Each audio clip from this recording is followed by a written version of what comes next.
Good morning, folks.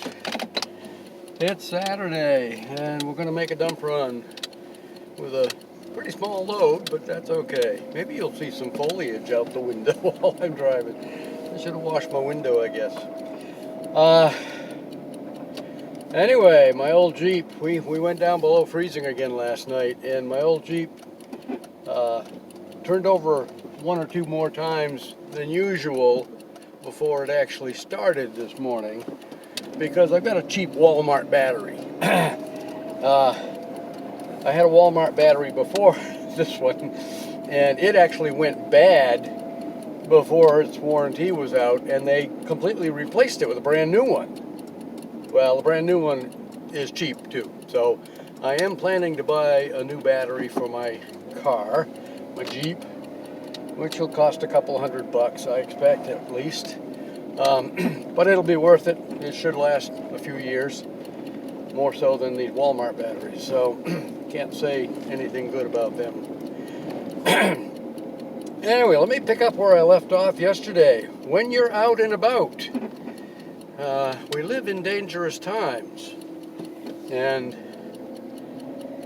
there's always risk out here in public, because I live in a small town. A lot of us know each other. There are some new folks that we may not know, but it's still a small town. There aren't very many places where large groups of people gather. So my recommendation is avoid large crowds, large events, especially large events. And that may include some churches, unfortunately, because they're targets. Large groups of people, soft groups, soft targets, unarmed, which that doesn't mean church, because there's a lot of armed people that go to church, so it's not as soft as some, but places that won't let you carry a firearm, which could include a fairground these days. Not that that's going to stop everybody, obviously. They don't stop the bad guys, obviously. So avoid large gatherings. Don't go to the Super Bowl. And I don't know if anything's been threatened against that, but it's one of the largest gatherings of the year. So I wouldn't be surprised if that's when some wacko or a group of wackos decides to do some damage, hurt some people, make a point, woohoo. And, you know, I don't know what's going on in the world. I don't know who to trust anymore. It's difficult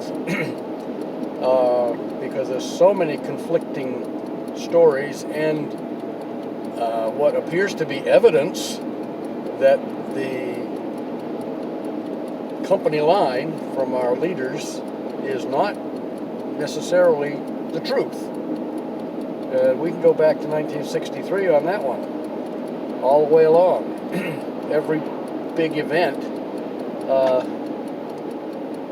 may have some sinister connections to people in leadership, and there may be people in leadership in this country that really aren't for our country, that are working with other so-called leaders or multi-billionaires around the world that would like to reduce the population and drive us all into some concentration camp where they can feed us bugs and whatever. You've heard the stories. If you haven't, you're not paying attention. So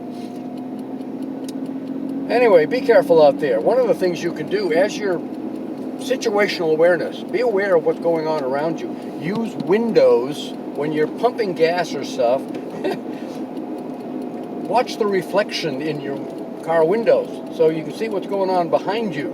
That may be critical one of these days. If you're walking down the street where there's stores and stuff, you know, look in the windows, but look to see the reflection of what's going on across the street maybe, so you don't have to keep your head on a swivel.